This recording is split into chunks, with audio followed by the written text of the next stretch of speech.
Uno hasta esperaría que él se despidiera diciendo, desearía que estén aquí. Estoy seguro que usted estará pensando, bueno, ¿y eso qué tiene que ver conmigo? Amigo, escúcheme. Hay más de una clase de prisión. Barras metálicas pueden hacer una prisión, pero hay otras cosas que forman prisiones, y muchos de ustedes están viviendo en mazmorras de desesperación. Otros están encerrados tras murallas de resistencia y rebeldía.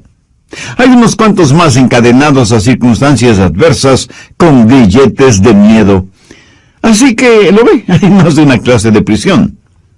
Y lo que Pablo dice aquí es tan increíblemente relevante que no podemos pasarlo por alto. Él sabía que no podía salir de esa cárcel romana y decidió, por así decirlo, remodelar el lugar, no en lo exterior, sino en lo interior. Por eso en Filipenses 4:11 dice, he aprendido a contentarme cualquiera que sea mi situación. Bien, ¿cuáles son esos 5 principios que encontramos en esta porción de las Escrituras? Creo que será bueno leer los versículos pertinentes y luego los estudiaremos uno por uno. Empecemos a leer en el verso 4. Regocijaos en el Señor siempre. Otra vez digo, regocijaos. Vuestra gentileza sea conocida de todos los hombres. El Señor está cerca. Por nada estéis afanosos, sino sean conocidas vuestras peticiones delante de Dios en toda oración y ruego, con acción de gracias. Y la paz de Dios, que sobrepasa todo entendimiento, guardará vuestros corazones y vuestros pensamientos en Cristo Jesús. Por lo demás, hermanos, todo lo que es verdadero, todo lo honesto, todo lo justo, todo lo puro, todo lo amable, todo lo que es de buen nombre, si hay virtud alguna, si hay algo digno de alabanza, en esto pensad. Lo que aprendisteis y recibisteis y visteis en mí, esto haced. Y el Dios de paz estará con vosotros. Bien, comencemos a estudiar esos 5 pasos. Primer paso, aprenda a regocijarse en la presencia del Señor. Específicamente, veamos los versos 4 y 5. Regocijaos en el Señor siempre. Otra vez digo, regocijaos. Vuestra gentileza sea conocida de todos los hombres. El Señor está cerca. No debemos olvidar el motivo por el cual Pablo estaba preso, por predicar el Evangelio del Señor Jesucristo. Pero en esa cárcel no estaba solo. Sabía que Jesús estaba con él. Por eso dice esas extraordinarias palabras, regocijaos en el Señor siempre, el Señor está cerca. Por favor, note que Pablo no está haciendo referencia a la profetizada segunda venida de Jesucristo a la tierra. Está diciendo que el Señor estaba ahí con él en esa prisión y por eso se regocijaba en el Señor. Y esto es algo extraordinario que todos debemos aprender, sin que importe en dónde estemos, o cuán oscura parezca la noche, o cuán lleno de obstáculos esté el camino, o cuán grande sea el problema. Jesucristo está con nosotros, siempre presente. Jesús mismo dijo, no te desampararé ni te dejaré. Y de lo que es mi experiencia personal, Él nunca ha dejado de cumplir sus promesas. Confiar en el Señor es la única manera de entender esa, de otra manera, ilógica declaración de Pablo, regocijaos en el Señor siempre.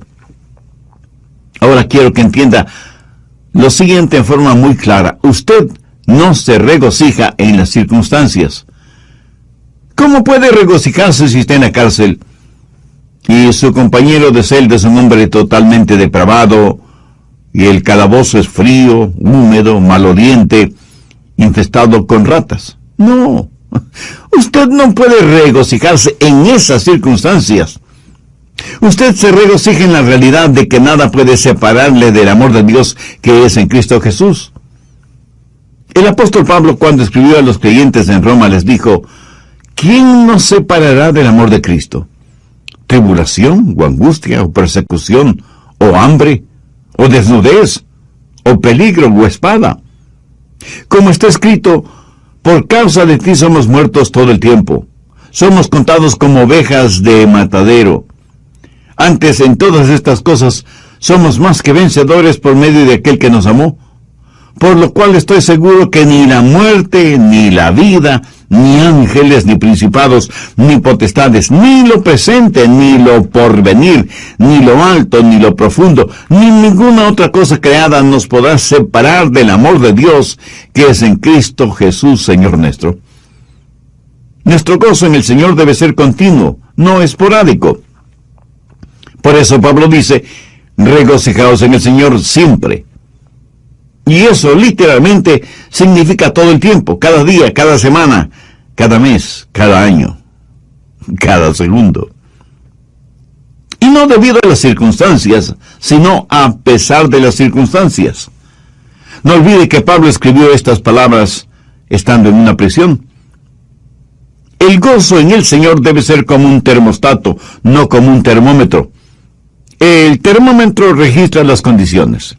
El termostato regula o controla las condiciones. Se dice que la felicidad está relacionada con el termómetro. Si usted está relativamente bien, se siente feliz. Pero cuando la temperatura sube, se siente infeliz. Su concepto de felicidad es como una montaña rusa, unas veces arriba y otras veces abajo. ¿Por qué? Porque su felicidad depende de las circunstancias. En cambio, el verdadero gozo en el Señor es constante porque Jesucristo no cambia. ¿Sabe lo que debemos aprender a hacer?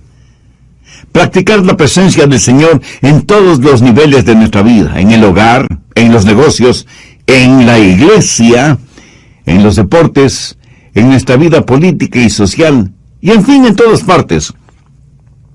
Y cuando digo practicar la presencia del Señor, quiero decir el entender, el saber que Él está ahí a pesar de todo y sobre todo. Dios no quiere ser como un termómetro en esta vida, Él quiere ser como un termostato. Por favor, busque el libro de Habacuc. Está casi al final del Antiguo Testamento, antes de Sofonías, Ageo, Zacarías y Malaquías, que son los últimos 4 libros del Antiguo Testamento. Habacuc, capítulo 3, los versos 17 y 18. Aunque la higuera no florezca, ni en las vides haya frutos, aunque falte el producto del olivo, y los labrados no den mantenimiento, y las ovejas sean quitadas de la majada, y no haya vacas en los corrales, con todo, yo me alegraré en Jehová, y me gozaré en el Dios de mi salvación. Si usted no tiene gozo permanente en su corazón, es porque Jesús no es real para usted. No importa que usted esté muy enfermo físicamente o abatido espiritualmente, Jesús siempre está junto a usted.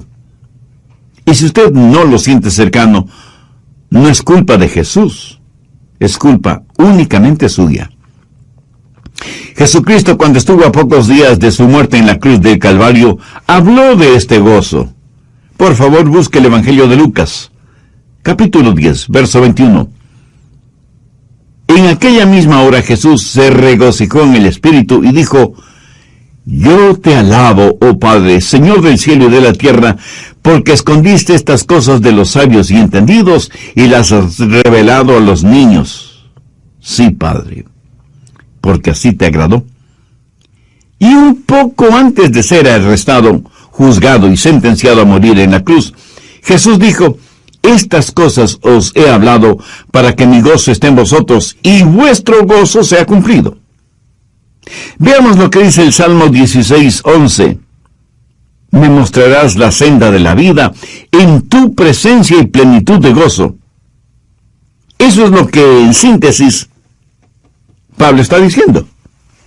Aunque lo habían puesto en la cárcel y estaba fuertemente encadenado, no pudieron hacer lo mismo con el Cristo resucitado que estaba con él en esa prisión.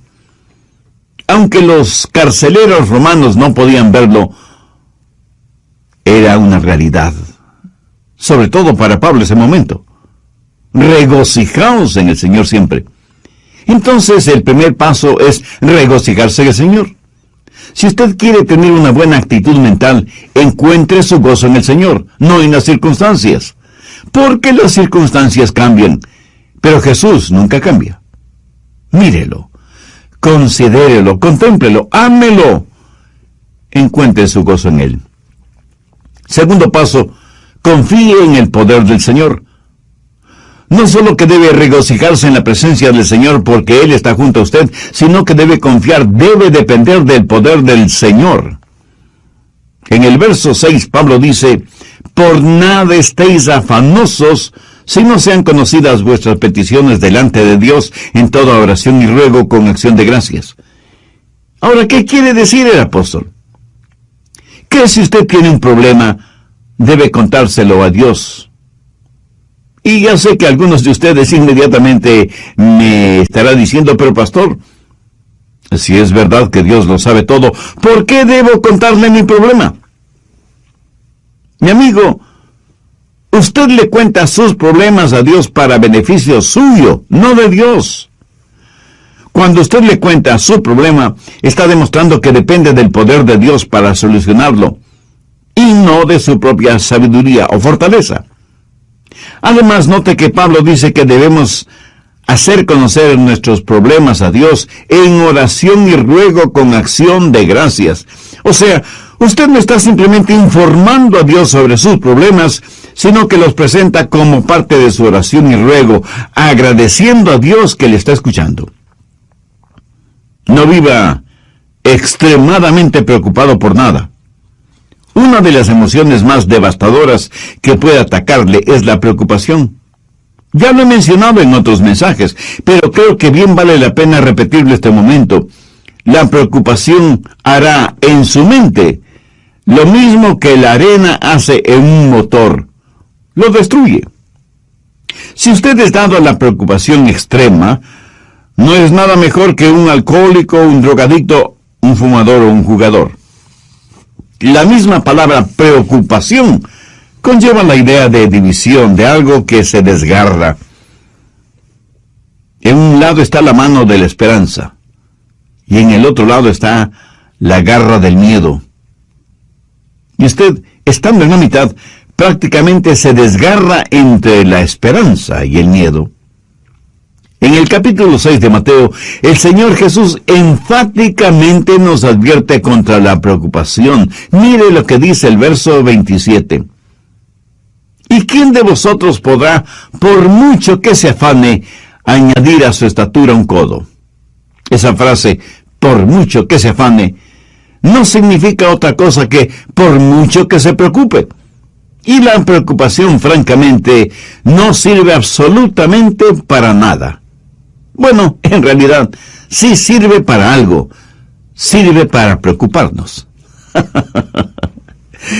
Pablo dice que no debemos estar afanosos, o sea, ansiosos, preocupados en demasía por cosas que son futuras, distantes, y sobre las cuales no sabemos realmente nada. Preocuparnos no nos hace ningún bien.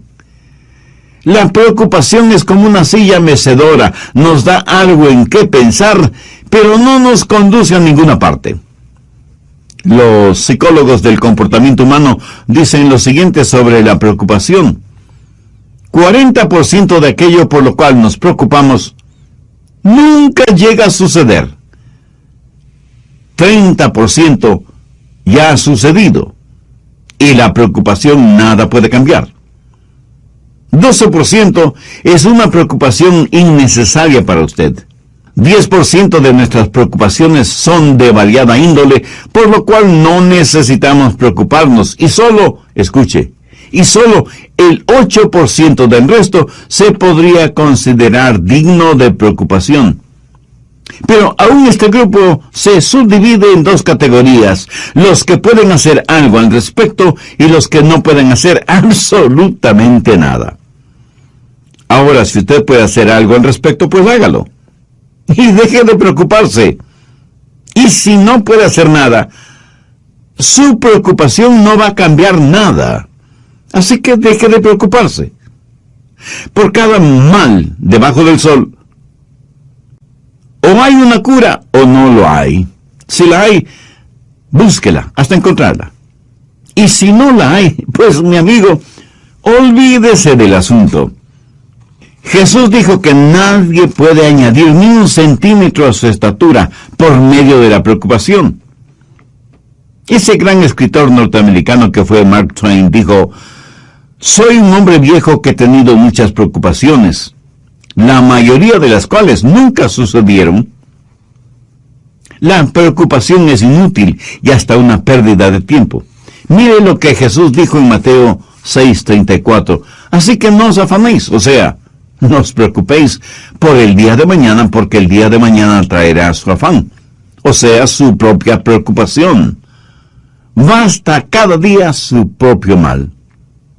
Lo cual quiere decir que cada día llega con su propia carga de preocupaciones. La preocupación no elimina los sinsabores del mañana, más bien los aumenta. Y al mismo tiempo nos quita el gozo de hoy. Cubre con nubes el sol de nuestra alegría y siembra de espinas y abrojos el sendero de nuestras esperanzas. No nos ayuda a enfrentar el mañana, porque Dios nos da la fortaleza para hoy. Cuando usted trae los problemas de mañana, sobrecarga su hoy. Y cuando usted llega al mañana, usted no está más listo de lo que estuvo hoy. Y la preocupación se vuelve el interés en problemas prestados. Además, usted llega al mañana menos preparado de lo que estuvo hoy y llega sin aliento porque trató de vivir el hoy en la fortaleza del mañana. Y al hacerlo, sobrecargó su hoy con las preocupaciones de su mañana. Y no me pida que lo repita todo eso porque no podía hacerlo. Jesús dijo que esa manera de actuar era propia de los gentiles. Mire, Lucas 6:32, porque los gentiles buscan todas estas cosas. Cuando usted se preocupa desmedidamente, actúa como un pagano. Y alguien me dirá: pastor, usted me hace sentir peor.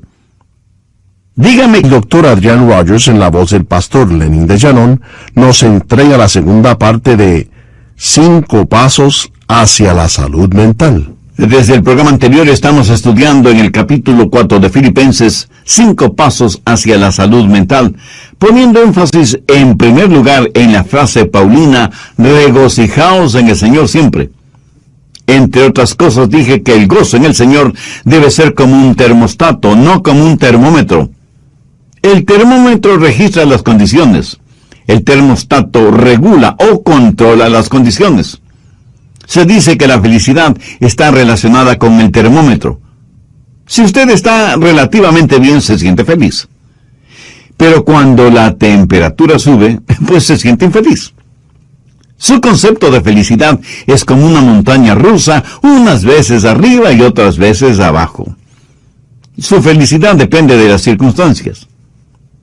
En cambio, el verdadero gozo en el Señor es constante, porque Jesucristo no cambia. Bien, vamos a continuar con el material para hoy.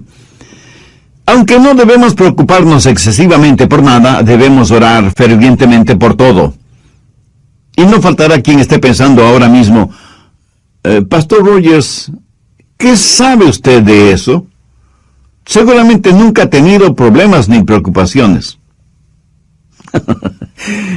Mi amigo, permítame decirle lo siguiente. Si pudiera poner sus problemas en un montón y mis problemas en otro montón, y le diera a escoger qué montón quisiera usted tener, le aseguro que sin ninguna duda usted escogería su propio montón. Espero que me haya entendido. Y permítame decirle algo más. Esto de por nada estéis afanosos si no sean conocidas vuestras peticiones delante de Dios, no lo escribí yo, sino el apóstol Pablo, por inspiración divina. Así que la cura, el remedio para los afanes y preocupaciones, es sencillamente el orar a Dios, que está junto a usted, y que nunca le dejará. Oración que le dará poder, provisión y paz. En una revista encontré el siguiente pequeño artículo y dice: me encontré con Dios en la mañana cuando comenzaba el día, cuando su gloria llegaba hasta mi pecho con la salida del sol. Durante todo el día su presencia estuvo conmigo y juntos navegamos en mares tranquilos y tumultuosos. Otros barcos fueron azotados y barridos por la tormenta, pero los mismos vientos que ellos enfrentaron se transformaron en suave brisa frente a nuestro barco, porque Él estaba conmigo. Y pensé en otras mañanas, con gran remordimiento, cuando aflojé las amarras y me alejé de su presencia. Así que creo que conozco el secreto aprendido en el sendero de los problemas. Hay que buscar a Dios en la mañana, si queremos que Él esté con nosotros durante todo el día. Abra la puerta de cada mañana con oración. Si algo es lo suficientemente grande como para preocuparle a usted, también es lo suficientemente grande delante de Dios y Él le ayudará. Mi amigo, no piense que hay cosas demasiado pequeñas o insignificantes como para dárselas o decírselas a Dios. Ore a Dios por todo y en todo tiempo. Se cuenta de un misionero en África que un día se encontró frente a un voraz león y oró y pidió a Dios que le librara de las garras y fauces de ese león. Y Dios así lo hizo. Esa noche en su casa, él trató de dormir, pero un mosquito lo mantuvo despierto toda la noche. A la mañana siguiente, él tenía profundas ojeras por el hecho de haber estado despierto toda la noche. Ese mismo momento el Espíritu Santo habló a su corazón diciéndole: pediste al Padre que te librara del león, pero pensaste que podías enfrentar al mosquito por ti mismo, y perdiste la batalla, ¿verdad? Piénselo. ¿Por qué esto nos sucede a todos? Creemos que necesitamos a Dios para las cosas grandes, pero no para las cosas pequeñas. Esas las podemos manejar nosotros mismos. ¡Qué tremendo error! Por nada estéis afanosos, si no sean conocidas vuestras peticiones delante de Dios en toda oración y ruego con acción de gracias. Algunos dicen: pastor, es que yo no quiero molestar a Dios con cosas insignificantes. Y yo a la vez tengo que preguntarle: ¿y si son insignificantes, por qué se preocupa tanto por ellas? ¿Hay algo que sea demasiado grande o demasiado pequeño para Dios? ¿Sabe cuál es en realidad nuestro mayor problema? El dejar a Dios fuera de nuestros problemas.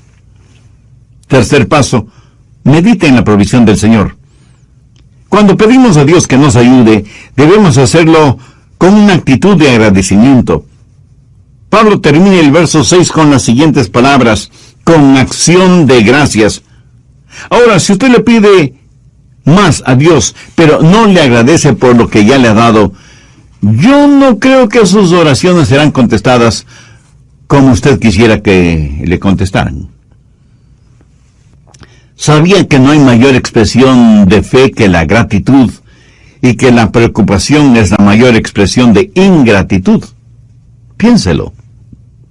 La gratitud es la mayor expresión de la fe, y la ingratitud es la mayor expresión de la ingratitud, de la preocupación, de la incredulidad. Por lo tanto, rehúse el preocuparse innecesariamente.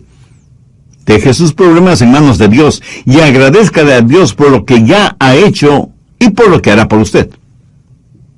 ¿Por qué Pablo nos anima, nos pide, nos exhorta a tener un espíritu de gratitud, siendo que él mismo está preso y encadenado en una inmunda prisión romana? Pues debido a las bendiciones que había recibido. A veces tenemos que saber enfocar las cosas. A veces nos encerramos en nuestra autocompasión y fracasamos en ver las bendiciones de Dios. No reciba las cosas como que las mereciera, sino con profunda gratitud. Busque el Salmo 68, 19. Bendito el Señor. Cada día nos colma de beneficios el Dios de nuestra salvación. Note que después de este verso hay una palabra, Selah. Esta palabrita significa piense, medite en lo que acaba de leer. Ahora veamos Lamentaciones 3, los versos 22 y 23. Por la misericordia de Jehová no hemos sido consumidos, porque nunca decayeron sus misericordias. Nuevas son cada mañana. Grande es tu fidelidad. Si usted se encuentra en una cárcel, agradézcale a Dios por sus bendiciones espirituales. Si goza de libertad física, agradézcale a Dios por sus bendiciones espirituales. En todo tiempo y en toda ocasión, agradézcale a Dios por las bendiciones visibles, así como por las bendiciones invisibles. Permítame compartir con usted lo que hasta ahora he aprendido en mi peregrinar en esta tierra.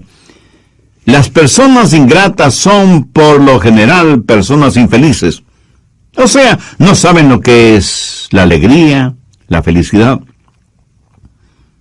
Algunas personas, en vez de ser humildemente gratas, son altivamente ingratas. Y creo que todos conocemos a personas así. Son personas llenas de amargura, temores, negativismo, egoísmo y autocompasión. Amigo, regocíjese en la presencia del Señor, confíe en su poder, medite en las provisiones de Dios. Cuarto paso, descanse en la paz del Señor. Veamos Filipenses 4:7. Y la paz de Dios, que sobrepasa todo entendimiento, guardará vuestros corazones y vuestros pensamientos en Cristo Jesús. La paz de Dios está ahí para guardarle y para protegerle. Cuando Pablo estuvo en la cárcel, lo más probable es que estuvo custodiado por soldados romanos día y noche. Después de todo, Pablo era un prisionero importante. Y el apóstol, mirando a esos soldados romanos, se dijo: yo tengo algo mejor que me protege. Tengo la paz de Dios. Él tenía el gozo mismo de Dios, protegiéndole, guardándole, aún dentro de esa lóbrega celda. Él sentía la presencia de Cristo en él, en esa prisión.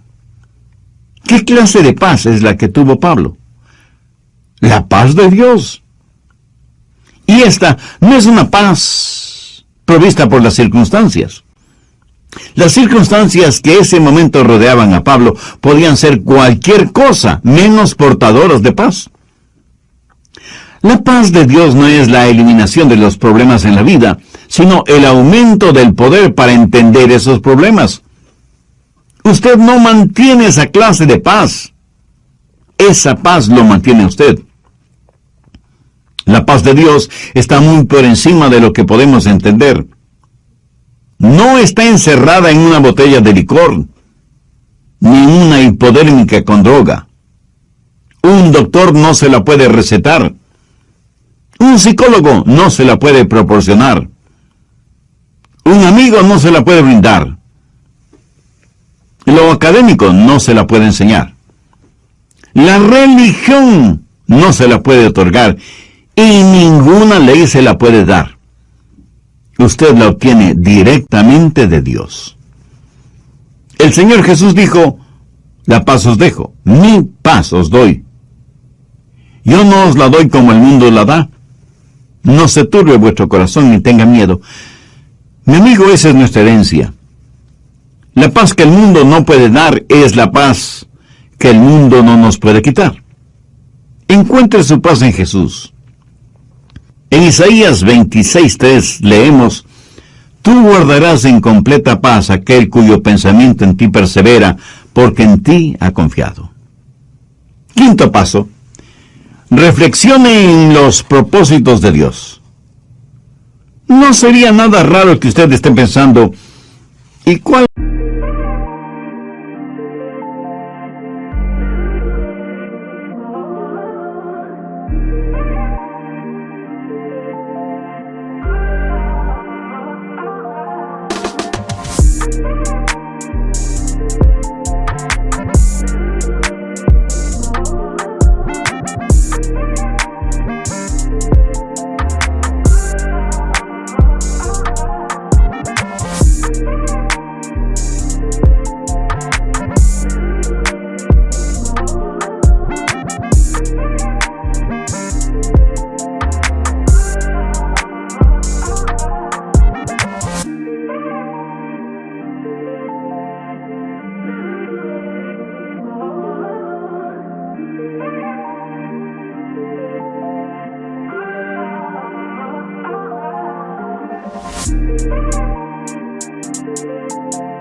¿Cuál es el propósito de Dios para mí?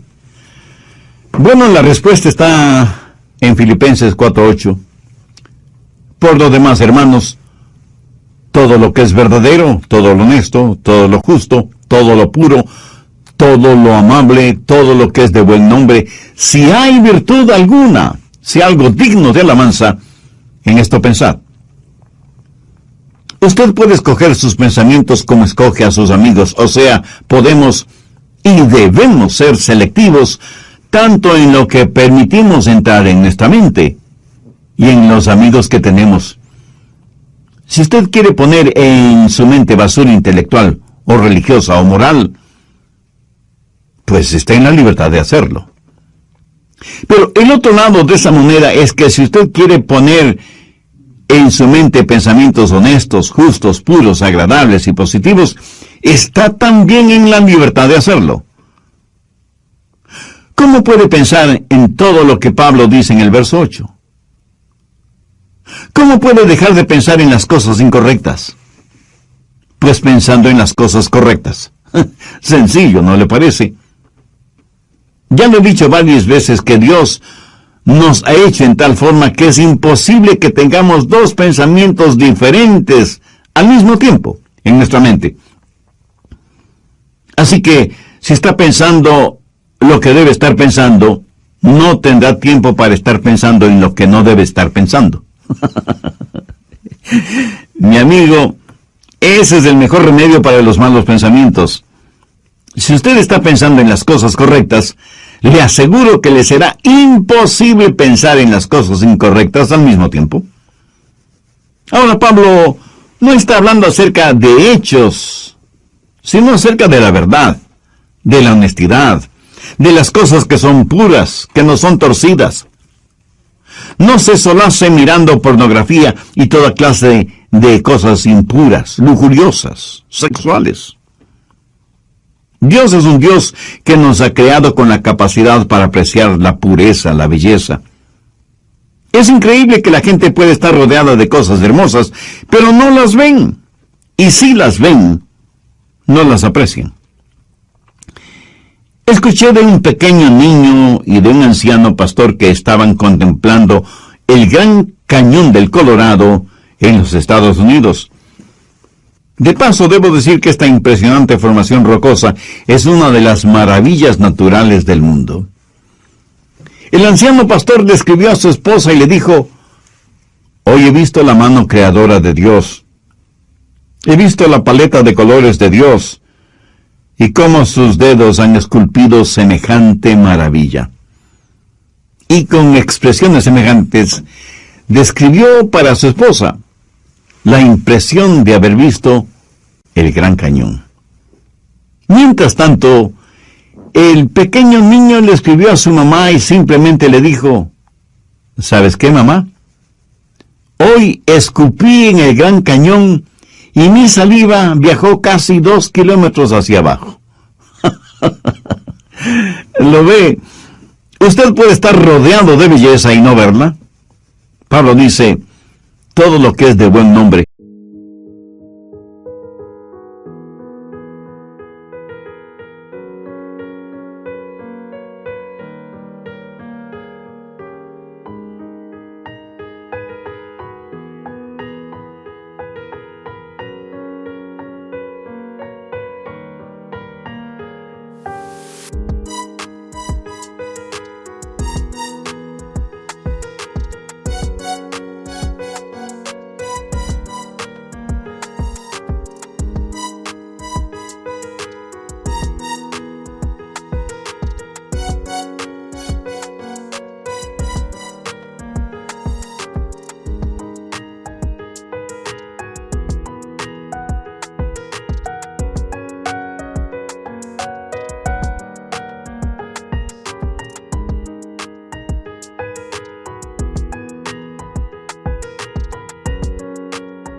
¿Sabe usted que se puede acostumbrar a tener un mal nombre, pero asimismo sabe que puede tener un buen nombre? Escúcheme. Aunque la epístola a los filipenses fue escrita en una prisión, no huele a cárcel, huele a cielo. Uno casi siente el deseo de haber estado con Pablo en esa prisión. En el verso 11, él prácticamente dice: hermanos, no sientan pena por mí. ¿Por qué? Porque he aprendido a contentarme cualquiera que sea mi situación. Y nos asegura que si nosotros procedemos de la misma manera, tendremos la paz de Dios en nuestro corazón. Esta experiencia en su vida le dio a Pablo la autoridad para decir lo que dice en el verso 9: lo que aprendisteis y recibisteis y oísteis y visteis en mí, esto haced, y el Dios de paz estará con vosotros. Mi amiga, mi amigo, si usted sigue estos 5 pasos, o sea, los efectiviza, los hace realidad en su vida, usted tendrá la clase de salud mental y la actitud que un genuino creyente debe tener. Pídale a Dios que le ayude a entender que Él siempre está cerca. Pídale que le ayude a regocijarse en el Señor a pesar de las circunstancias. Ponga en las manos de Dios sus problemas y permita que Él le proteja y le cuide, porque Él así quiere hacerlo. Y todos debemos pedir a Dios que nos ayude a controlar nuestros pensamientos, a tener discernimiento para permitir que solo buenos pensamientos penetren en nuestra mente y en nuestro corazón, y que su paz, que sobrepasa todo entendimiento humano, nos guarde y proteja, y que siempre nos gocemos en la guía de su Santo Espíritu. Si usted aún no conoce a Cristo como su Salvador, sabe que uno de los pensamientos más sublimes que puede tener y hacer realidad es precisamente el tener a Cristo como su Salvador. Si usted desea hacer esa decisión,